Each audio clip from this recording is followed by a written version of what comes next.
आप लोगों ने एक प्रसंग सुना होगा कि पंडित जी कहते हैं कि शंकर जी पे गंगा जल चढ़ाओ।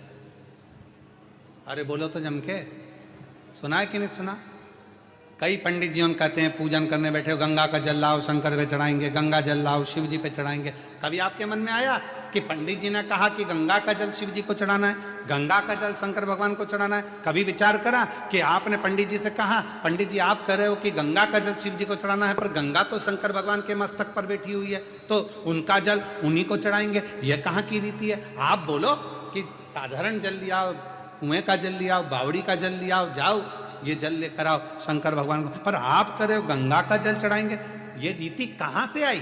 क्योंकि गंगा मैया जब शंकर भगवान की जटा में आकर बैठ गई, चारों तरफ से जटा बंद गई, गंगा अंदर रह गई, और रहने के बाद गंगा बाहर निकलने के लिए घूम रही है उसी जटा के अंदर।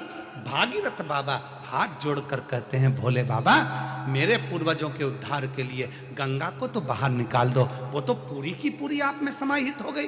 तब शंकर भगवान ने कहा, कौन कह रहा है कि गंगा को निकालना है? भागीरथ जी कहते हैं, मेरे पूर्वजों के लिए गंगा को निकाल दो, मैं गंगा को निकालने को तैयार हूं। गंगा तैयार है? गंगा कहती है, मैं भागीरथ जी के पूर्वजों के उद्धार के लिए कलकल कर कर बहना चालू करती हूं, और ऐसी दौड़ लगाऊंगी कि भागीरथ बाबा के 60,000 काकाओं के उद्धार को मैं अभी की अभी कर दूंगी।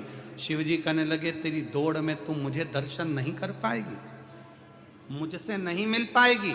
गंगा जी कहती हैं, मैं आपका दर्शन भी करूंगी और मिलूंगी भी। और गंगा को भगवान शंकर ने अपनी जटा से निकाला।